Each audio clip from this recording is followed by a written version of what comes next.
Aí, então, vamos lá para os temas básicos de fotografia documental de natureza, parte 2. Nessa parte 2 a gente vai ter um pouco mais de foco nas questões climáticas, né? E que também são bem interessantes. Eu não sou particularmente muito fã, na verdade, de questões climáticas, tipo assim, raio, né? Não é que eu não sou fã, adoro, amo, acho maravilhoso quem faz, mas eu não tenho muita paciência para raio. Ao contrário disso, eu amo pensar, né, como a gente já viu também, um pouco na estação do ano, na questão do inverno, da natureza, da primavera, quais são as possibilidades que eu tenho de fotografia nesses momentos. Então, é o que a gente vai trabalhar um pouco mais nesses temas básicos dois aqui, beleza? Vamos lá então, para os detalhes. Bom, a estação do ano, estações do ano são sempre momentos interessantes para você aprender, para você fotografar documentalmente uma natureza. Então você pode fazer uma diferenciação, já uma divisão, na verdade, narrativa do ano, dependendo do lugar onde você está, a partir das estações do ano, né? Primavera, verão, outono, inverno, são as 4 possibilidades que eu tenho de produzir uma boa fotografia nas paisagens, nos lugares, né, naturais, e cada uma com uma luz diferente, cada uma com uma sensação diferente, né? A natureza ela vai ter então o que a gente chama de roupas diferentes a cada estação. Se a gente conseguir, se a gente tiver num lugar bom, que tem uma divisão muito boa de estação do ano, e eu não diria que Presidente Prudente seria muito bem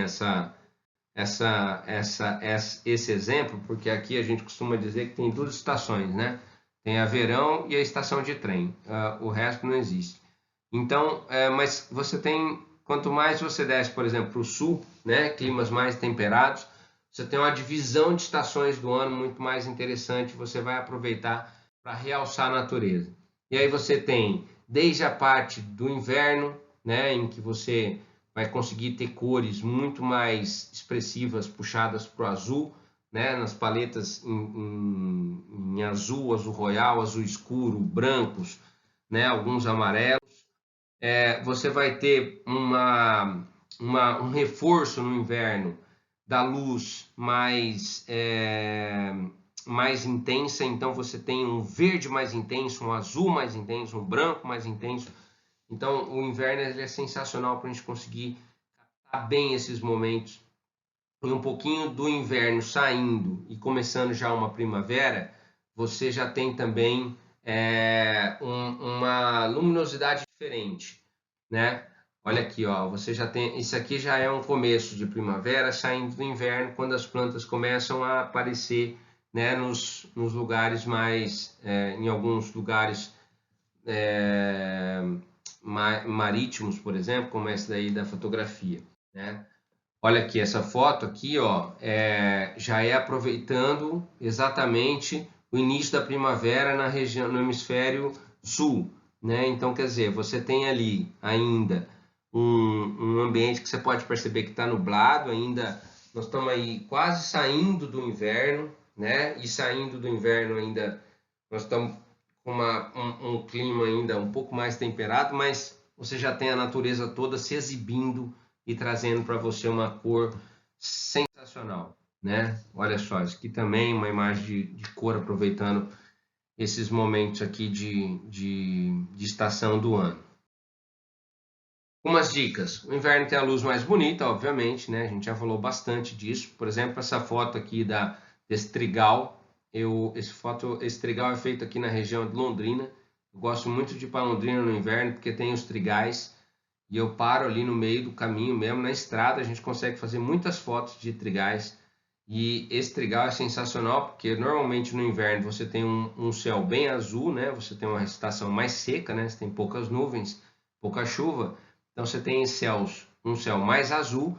E aí, cara, essa combinação de cor de areia, né? Esse tom pastel com o azul, para mim ele é sensacional, ele é imbatível, né? E fora que a gente está falando aqui de uma luz muito mais potente, por conta da inclinação do Sol no outono e inverno, a gente vai conseguir traços luminosos muito diferenciados, né? Da mesma forma que eu posso aproveitar bem as estações do ano, eu posso aproveitar bem os climas, né? Então tem clima tropical, temperado, às vezes você vai ter um clima mais específico, uma variação de clima dependendo da situação do ano também. Essa aqui é uma fotografia que eu gosto muito, que ela tem um paralelismo muito próximo da escola alemã de fotografia, mas o que eu quero chamar a atenção nessa foto é que essas cores bem evidentes, que vocês podem ver aqui, ó, né, você vê esse verde, esse tom de azul, esse tom de verde pastel e esse tom de azul aqui, ainda tem esse tom de verde um pouquinho aqui, ó. Quer dizer, são todos produzidos no mesmo instante em que tinha acabado de passar uma grande chuva nesse lugar. Choveu e saiu o sol. Gente, choveu, saiu o sol. Quem tem que sair também para a rua é o fotógrafo. Presta atenção nisso que eu vou falar, ó. Se chover e sair o sol, quem tem que sair também para a rua é o fotógrafo. Porque as cores vão estar muito, muito, muito fortes, muito mais evidentes, muito mais potentes. E você vai conseguir uma fotografia como essa, que parece uma caixa de lápis de cor, tão evidente que você tem as cores nessas fotografias, né? Olha aqui essa foto do Robert Hopper, que é uma foto manjada, cara, mas olha só o quanto ele conseguiu de cor numa fotografia dessa, né? Então nós estamos falando aqui de climas mais definidos, temperados, da chuva que passa, né? Ou seja, daquelas variações climáticas que nós temos em cada espaço. Eu tenho que saber, se eu gosto de natureza, eu estou sentindo um pouco isso, né? Estou sempre atento com a natureza, estou sempre atento com o tema, com a variação climática, se vai chover, se não vai, como é que eu posso aproveitar uma chuva, como é que eu posso aproveitar um sol, um tempo seco, enfim. Franz Latin, que é um fotógrafo de natureza muito referenciado no mundo, né? Essa fotografia é feita na África Ocidental, uma fotografia que pega ali aquele amanhecer, né, nessa região aí, que é uma região de clima bem úmido, né, na África Ocidental. Então você percebe que assim, você vê os fotógrafos aproveitando esses momentos que a fotografia praticamente, que a natureza praticamente te dá uma fotografia de presente, né? Olha aqui, ó, essa aqui é uma fotografia que eu tenho de presente também por conta da luminosidade do sol nessa variação climática que eu tenho nessa região aí da França, né? Então, aí, gente, ó, presta atenção. Você sempre vai buscar, primeiro, você vai aproveitar esses elementos, então, tipo, a paisagem, o lugar, a estação do ano, o clima, tal, a variação climática. Em cima disso, você trabalha a linguagem fotográfica, né? Ou seja, como é que eu posso, então, mostrar da melhor maneira possível essa variação climática, essa estação do ano, esse lugar, essa paisagem? Nesse caso aqui, a minha linguagem fotográfica utilizada está em quê? Está em longa exposição, né? Então tem um movimento ali de cavalgadura, na verdade, uma longa exposição que está sendo trabalhada aqui para eu poder mostrar para você essa região aí da França na época do inverno.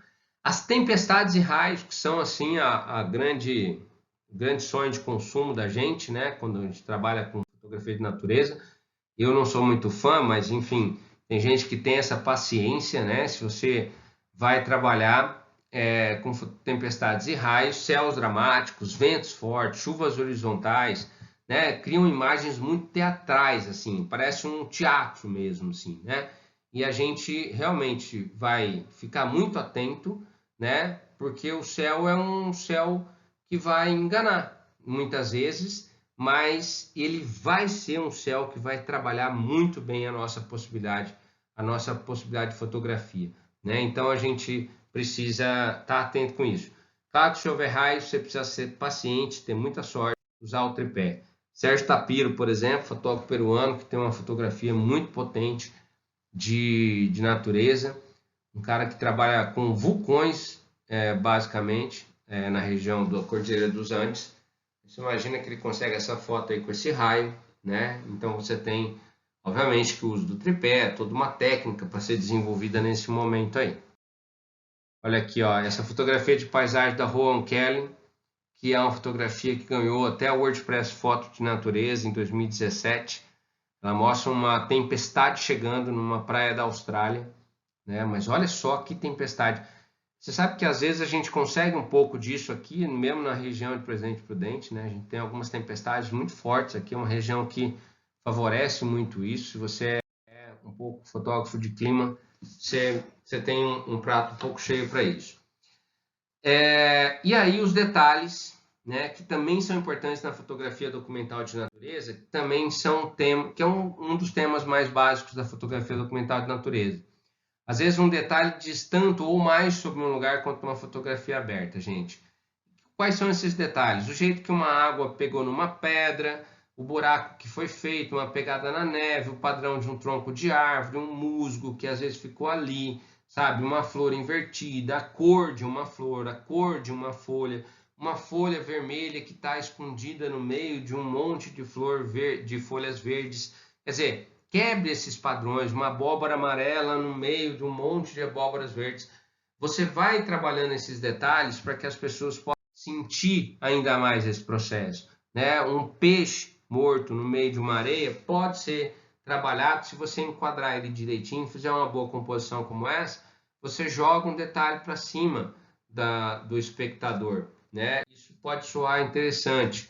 A questão dos padrões, como você chegar, por exemplo, muito perto, fazer quase que uma fotografia de big close, de vários tomatinhos, de várias frutinhas, né? Quando você vai num mercadão municipal, é sempre muito interessante, você consegue trabalhar um pouquinho essa natureza que está ali. Ela já não está mais no ambiente natural, mas ela ainda continua sendo natureza e ainda continua sendo aquele espaço para você.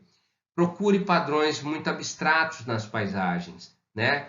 Elimine o horizonte para você ganhar preenchimento, tente ângulos diferentes, ganhe profundidade de campo.